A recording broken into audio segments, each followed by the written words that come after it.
What if I told you that the FBI's most embarrassing defeat came not from international terrorists or organized crime bosses, but from a homeless heroin addict living in a $30 a night motel? I'm talking about a security breach so devastating that it triggered congressional hearings, ended careers, and forced America's premier law enforcement agency to completely redesign their evidence storage protocols. We're talking about $50 million in seized drug money, vanishing overnight from what was supposed to be an impenetrable federal facility. Have you ever been so desperate that you'd risk everything for one last chance? Have you ever wondered how the people sworn to protect us can make mistakes so catastrophic that lives hang in the balance? Because today's story will challenge everything you think you know about intelligence, addiction, and the thin line between genius and madness. In August 2019, while FBI agents celebrated their biggest drug bust in Florida history, they had no idea that their greatest threat wasn't plotting in some criminal hideout. He was shivering in withdrawal, sleeping in his car at Orlando International Airport, studying their every move with the calculated precision of a chess master. Today's story exposes how addiction, desperation, and institutional arrogance created the perfect storm for one of the most audacious thefts in federal law enforcement history. But here's what will shock you most: this isn't just about crime. It's about how our greatest weaknesses can become our most unexpected strengths, and how a man who'd lost everything discovered he still had the one thing that mattered: his mind. If stories like this fascinate you, stories that prove reality is stranger than fiction, make sure to subscribe and hit that notification bell. Because by the end of this video, you'll understand why Trevor Nakamura's name is whispered in both criminal circles and FBI training academies as the addict who outsmarted America's finest. This is True Crime Case Notes, and today we're exploring the Orlando airport heist, where rock bottom became the foundation for the most brilliant criminal mind the FBI never saw coming. 3 years before Trevor Nakamura became the FBI's most wanted man, he was their most trusted contractor. At 31, he was pulling down 6 figures as a senior IT specialist for Meridian Security Solutions, the firm responsible for upgrading digital safe systems across federal facilities in Florida. Trevor wasn't just good at his job, he was exceptional. His security protocols were so advanced that government agencies specifically requested him for their most sensitive projects. Trevor lived in a sleek downtown Orlando apartment, drove a BMW, and was planning to propose to his girlfriend Rachel. He had everything figured out, or so he thought. That's the cruel irony of life, how quickly success can crumble when fate decides to test you. The accident happened on a Tuesday morning in March 2016. Trevor was installing biometric scanners at a DEA facility when a heavy server rack collapsed, crushing 3 vertebrae in his lower back. The doctors assured him the injury would heal, but the pain was excruciating. They prescribed OxyContin, just temporary relief, they said. Just until the healing process finished. But pain has its own timeline, and Trevor's body had different plans. What started as legitimate medical treatment became a dependency he couldn't escape. When his prescription ran out after 6 weeks, the withdrawal symptoms hit like a freight train. His hands shook, his skin crawled, and sleep became impossible. The doctors refused to renew his prescription, citing addiction concerns. That's when Trevor made the decision that would destroy everything he'd built. If legal pills weren't available, illegal ones would have to suffice. OxyContin on the street cost $80 per pill, far more than heroin, which delivered the same relief for a fraction of the price. Within months, Trevor lost his job, his apartment, his girlfriend, and his dignity. By 2019, he was living in the Sunset Inn, a decrepit motel in Kissimmee where weekly rates were cheaper than daily ones. His room smelled like mold and desperation, furnished with a sagging bed and a broken air conditioner that rattled all night. But here's what made Trevor uniquely dangerous. While addiction had stripped away everything else, it couldn't erase his technical expertise. His mind still retained every security protocol, every system vulnerability, every backdoor he'd ever installed. Desperation had given him something most criminals lack: absolute fearlessness born from having absolutely nothing left to lose. By summer 2019, the FBI's Miami field office was riding high on their most successful drug interdiction campaign in decades. Operation Sunshine State had been a masterpiece of multi-agency coordination, targeting cocaine trafficking routes that snaked from Colombian cartels through Florida's sprawling coastline. In just 6 months, federal agents had dismantled 13 major distribution networks and seized an astronomical amount of cash, nearly $50 million. The sheer volume of money created an unusual problem. Where do you store 50 million in evidence when your regular facilities are already overflowing? The solution was temporary storage at Orlando International Airport's Federal Evidence Facility, a high-security vault that Trevor Nakamura knew better than anyone, because he designed half the systems protecting it. Trevor discovered this gold mine through Detective Ray Kowalski, a former colleague who'd taken pity on him. Ray had watched Trevor's descent with a mixture of disgust and sadness, occasionally loaning him $20 or $40 when guilt overcame common sense. During one of these awkward encounters outside a Kissimmee gas station, Ray mentioned the massive seizures almost casually. "You wouldn't believe the cash we're sitting on at the airport facility," Ray said, counting out crumpled bills from his wallet. 50 million from these cartel busts. Biggest haul in Florida history, just sitting there while the paperwork gets sorted. Ray meant it as conversation, maybe even a bit of professional bragging. He never imagined that Trevor was memorizing every detail, his analytical mind automatically cataloging security implications even as his hands trembled from withdrawal. That night, huddled in his motel room with the broken air conditioner rattling against the summer heat, Trevor experienced something he hadn't felt in years: clarity. Not the artificial clarity of drugs, but the razor-sharp focus that had once made him the best security specialist in the state. The irony was almost poetic. The same facility he'd spent months securing was now holding more money than he could spend in 10 lifetimes. The biometric scanners, the digital locks, the redundant authentication systems. Trevor had installed them all. He knew their specifications, their vulnerabilities, and most importantly, their maintenance protocols. What would you do in Trevor's situation? A man who'd lost everything, facing the one score that could change his life forever, armed with knowledge that no other criminal could possibly possess? Let me know in the comments below, because Trevor's decision would lead to the most audacious heist in federal law enforcement history. The question wasn't whether he could do it. The question was whether he had the courage to try. What happened next would have impressed professional intelligence operatives. For 2 months, Trevor Nakamura transformed himself from desperate addict into meticulous strategist, conducting surveillance with the precision of a military operation.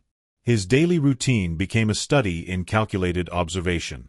Every morning at 6 a.m., Trevor would drive his rusted Honda Civic to Orlando International Airport's long-term parking, positioning himself with clear sightlines to the Federal Evidence Facility.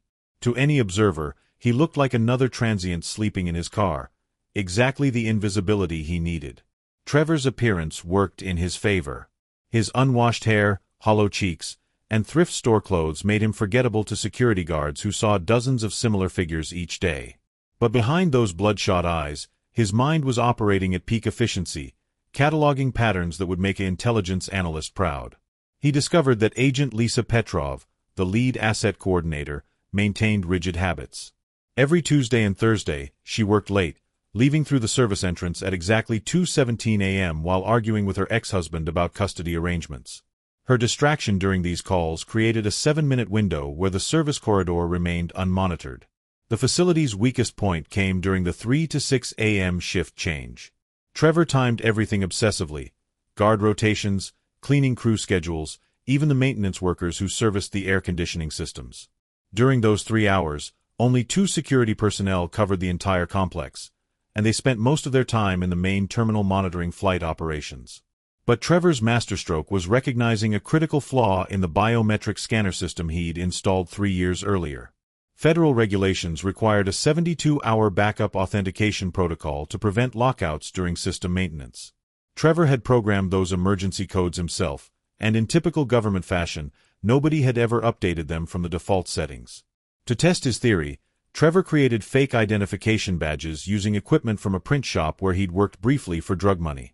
He studied employee access patterns, memorized maintenance schedules, and even calculated the optimal timing based on flight departure schedules that would minimize foot traffic in restricted areas. The most remarkable aspect wasn't just Trevor's technical knowledge. It was his ability to synthesize complex information while battling constant withdrawal symptoms.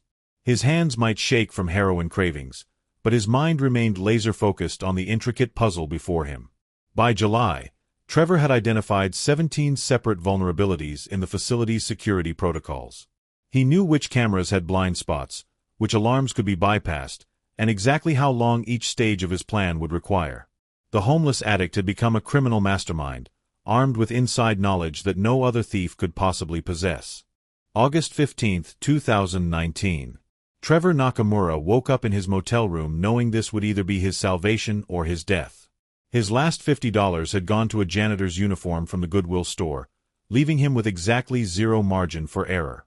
No backup plan, no escape fund. Just one shot at changing everything. The withdrawal symptoms hit hard that evening.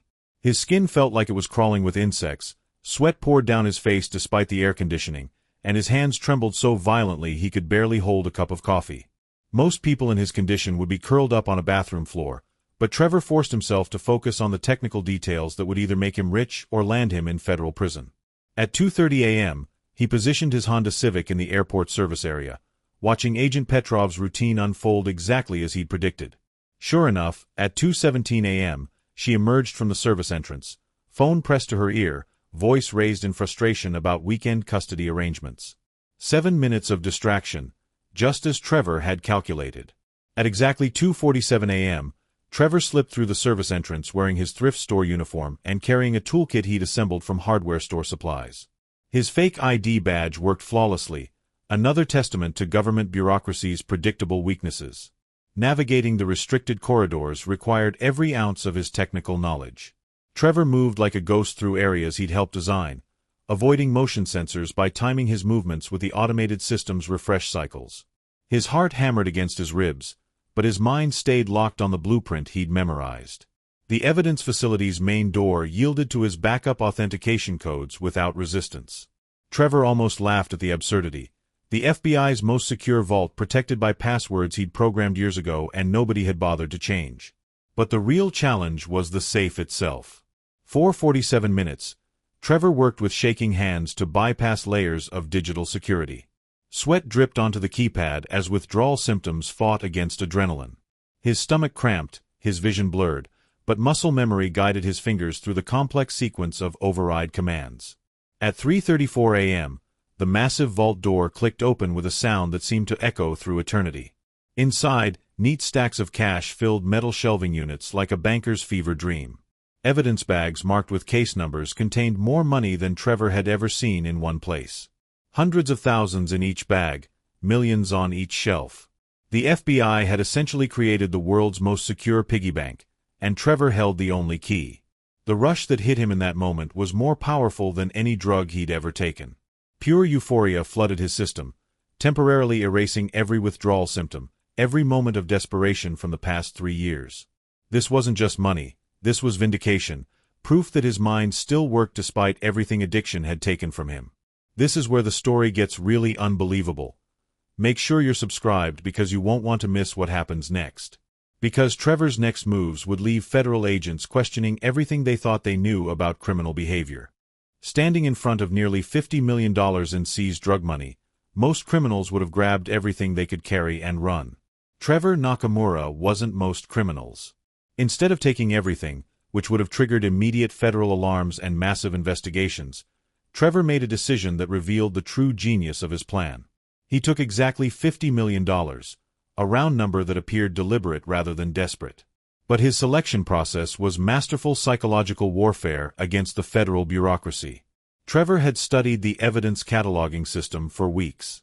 He knew the $50 million came from 17 different drug seizures across Florida, each with its own case number, paperwork trail, and legal timeline. Instead of emptying 1 or 2 large seizures, he carefully selected amounts from multiple operations, taking partial sums from some cases, complete amounts from others. From Operation Hurricane's $3.2 million seizure, he took $1.8 million. From the Miami port bust yielding $8.7 million, he took exactly $6 million. Case after case, seizure after seizure, Trevor created an accounting nightmare that would take federal agents months to untangle.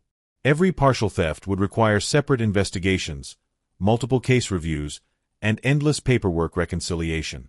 But Trevor's masterstroke was what he left behind. On the empty shelf where the money had been stored, he placed a handwritten note, "Thanks for keeping it warm. A concerned taxpayer." The message was pure psychological warfare, casual, mocking, and infuriating. It transformed a simple theft into a personal insult against every federal agent who would read it. Trevor wasn't just stealing money, he was stealing their dignity. By 4:21 a.m., Trevor had loaded the cash into 3 large duffel bags and exited the facility using the same service entrance. But here's where his plan transcended from brilliant to absolutely shocking. Trevor drove straight to a storage facility in Kissimmee where he'd rented 5 units under false names during his surveillance months. Working methodically despite exhaustion, he divided the $50 million into 50 separate caches, each containing $1 million. He hid these caches throughout Central Florida, some in storage units, others buried in remote locations, a few concealed in abandoned buildings he'd scouted during his homeless wanderings.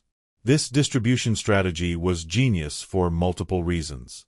If authorities found one cache, they'd only recover a small percentage of the total theft. More importantly, Trevor was creating an insurance policy against his own potential capture. Cooperation with authorities would be essential to recover the money. By sunrise on August 16th, Trevor had completed the most audacious part of his plan. Instead of fleeing to Mexico or disappearing into the criminal underground like every movie would suggest, he drove to Serenity Springs Recovery Center in Tampa, one of Florida's most expensive luxury rehabilitation facilities. Using some of his stolen money, Trevor checked himself into a 90-day inpatient program, paying the $40,000 fee in cash. While federal agents would soon be hunting for a desperate criminal on the run, Trevor would be in group therapy sessions, getting clean, and establishing the perfect alibi. The psychological brilliance was staggering. When authorities eventually tracked him down, they wouldn't find a fleeing felon. They'd find a recovering addict who'd voluntarily entered treatment. His transformation from criminal to patient would complicate every aspect of their investigation and prosecution. Trevor Nakamura had just committed the perfect crime, and his next move would leave the FBI questioning everything they thought they knew about criminal psychology. Monday morning, August 19, 2019. Agent Lisa Petrov arrived at Orlando International Airport expecting another routine evidence inventory. What she discovered instead would trigger the biggest crisis in the FBI's Miami field office history. The evidence facility looked untouched from the outside. No broken windows, no damaged doors, no obvious signs of forced entry. But when Petrov opened the main vault to conduct her weekly audit, she found neat stacks of cash missing from 17 different seizures and a handwritten note mocking the entire federal law enforcement apparatus. The FBI's initial response was institutional denial. Supervisors insisted the money had been misplaced, not stolen. Perhaps there was a paperwork error, maybe an unauthorized transfer. The possibility that someone had penetrated their most secure facility seemed impossible to accept. But as hours turned to days, the truth became unavoidable. $50 million in evidence had vanished without triggering a single alarm, and the thief had the audacity to leave a thank you note. The FBI faced an uncomfortable reality. They'd been completely outmaneuvered by an unknown adversary. Identifying Trevor took 3 weeks of investigation, an embarrassing timeline that highlighted another institutional failure. Because Trevor had no criminal record, he wasn't in any federal database. The security footage clearly showed his face, but facial recognition systems only work when suspects exist in the system. Trevor's clean background, once an asset in his government contracting work, now made him invisible to the very agencies he'd worked for. When local news stations got wind of the story, the coverage was brutal. Headlines screamed, "Homeless addict outsmarts FBI," and $50 million security failure. Cable news programs featured former federal agents explaining how such a breach could have occurred, each expert making the current investigators look more incompetent. The media narrative was devastating for federal law enforcement. Here was an agency that spent billions on counterterrorism and organized crime, defeated by a heroin addict living in a $30 motel. Editorial cartoons depicted FBI agents scratching their heads while a stick figure labeled Junkie walked away with bags of money. Congressional hearings were inevitable. Representatives grilled FBI leadership about security protocols, budget allocations, and institutional competence. How could the nation's premier law enforcement agency be so thoroughly humiliated by a single individual with no criminal training? The deeper investigation revealed the true scope of institutional failure. The evidence facility was using security protocols that hadn't been updated in over 3 years. The biometric scanners still operated on default maintenance codes. The backup authentication systems had never been reviewed or modified since installation. Most damaging was the revelation that Trevor Nakamura had designed many of these security systems himself. The FBI had been protecting evidence using protocols created by the very person who stole it. The irony was so complete it bordered on comedy, except nobody in federal law enforcement was laughing. Careers ended overnight. The facility director took early retirement. Agent Petrov was reassigned to a desk job in North Dakota, her promising career derailed by circumstances beyond her control. The entire Miami field office underwent restructuring as administrators scrambled to prevent future embarrassments. When federal agents finally tracked Trevor to the Serenity Springs Recovery Center, they expected to find a desperate criminal ready to crack under pressure. Instead, they encountered a clean, articulate man represented by Marcus Rothstein, one of Florida's most expensive criminal defense attorneys, paid for with stolen federal money. Rothstein's legal strategy was audacious and brilliant. Rather than denying Trevor's guilt, he reframed the entire narrative around government negligence and medical disability. The defense argued that Trevor's heroin addiction constituted a legitimate disability under federal law, and that his theft was a direct result of the FBI's failure to maintain basic security protocols. The centerpiece of their defense was the attractive nuisance doctrine, a legal theory typically applied to swimming pools that injure trespassing children. Rothstein argued that the FBI had created an irresistible temptation by storing $50 million behind security systems so outdated that the man who designed them could easily bypass them. Ladies and gentlemen of the jury, Rothstein argued during opening statements, the government wants you to believe that Trevor Nakamura is a master criminal. The truth is far simpler and more tragic. He's a sick man who stumbled upon an opportunity that federal incompetence created. The prosecution found themselves defending not just a theft case, but the entire federal law enforcement apparatus. Every question about security protocols highlighted institutional failures. Every technical detail emphasized how Trevor's insider knowledge came from legitimate government work, not criminal training. Trevor's transformation during the trial was remarkable. Gone was the shaking, desperate addict from the motel room. In his place sat a well-groomed defendant who spoke eloquently about addiction, recovery, and the circumstances that led to his crime. His 60 days in rehab had restored his appearance and his confidence. But Trevor's most powerful courtroom weapon was his cooperation with authorities. His hiding system was so sophisticated that without his help, federal agents would never recover the stolen money. Trevor had scattered $50 million across Central Florida using a complex system of coded locations, false identities, and encrypted digital records. Each cache was hidden with the precision of a military operation. Some were buried in state parks using GPS coordinates Trevor had memorized. Others were concealed in storage facilities rented under names that only Trevor could connect to specific locations. A few were hidden in abandoned buildings that only his homeless wanderings had revealed. Federal agents recovered cache after cache, but only because Trevor provided detailed maps and explanations. His cooperation became essential to their investigation, giving him tremendous leverage in plea negotiations. The prosecution realized they faced an impossible choice: prosecute Trevor aggressively and lose most of the stolen money, or accept a lenient plea deal in exchange for his continued cooperation. Trevor had effectively held $50 million hostage, using the federal government's own money as leverage against them. In the end, Trevor received 18 months in federal prison, a sentence so light it sparked outrage among law enforcement. But his cooperation had recovered over $46 million, making him more valuable as an informant than as a prisoner. Trevor Nakamura served only 18 months in federal prison before being released to a world that had completely changed his status. No longer a homeless addict, he emerged as something unprecedented, a reformed criminal whose expertise was suddenly in high demand. Within 6 months of his release, Trevor had established himself as a private security consultant, hired by the same types of government agencies he had once robbed. His first-hand knowledge of system vulnerabilities made him invaluable to organizations desperate to prevent similar breaches. The man who had humiliated federal law enforcement was now helping them improve their defenses. The FBI implemented sweeping policy changes in response to Trevor's heist. The internal report, titled Contractor Threat Assessment and Mitigation, established new protocols requiring regular security updates, mandatory background checks for all former contractors, and complete system overhauls every 18 months. Trevor's theft had cost them $50 million, but the long-term security improvements were worth far more.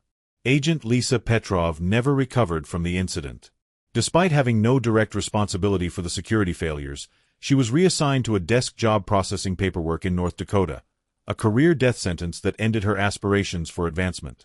Her story became a cautionary tale about how institutional failures can destroy innocent careers.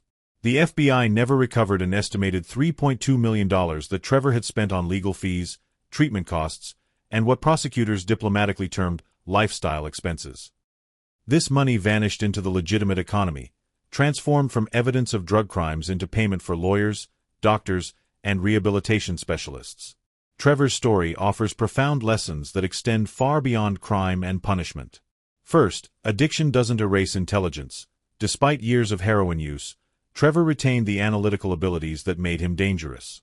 His mind remained sharp even when his body was failing, proving that addiction attacks health, not inherent capability. Second, institutional arrogance creates fatal vulnerabilities. The FBI's overconfidence in their security systems blinded them to obvious weaknesses. They assumed their protocols were foolproof without considering that the people who created those protocols might one day become threats. Third, desperation can fuel extraordinary focus. When Trevor faced the choice between certain death from addiction or the risk of federal prison, his clarity became laser-sharp. Extreme circumstances can strip away distractions and reveal capabilities we never knew existed. Fourth, second chances matter enormously. Trevor's rehabilitation wasn't just personal recovery, it became professional reinvention. His new career proves that redemption is possible even after spectacular criminal acts, provided the commitment to change is genuine. Finally, security systems are only as strong as their weakest human element. Technical sophistication means nothing when human oversight fails, protocols become outdated, and institutional complacency takes hold. What's the most important lesson you're taking from Trevor's story? Share your thoughts in the comments, and don't forget to like this video if it made you think differently about crime, addiction, or second chances. Until next time, remember that the most extraordinary stories often come from the most unexpected places. Sometimes the person everyone overlooks is the one capable of changing everything. This has been True Crime Case Notes. Thanks for watching, and I'll see you in the next case.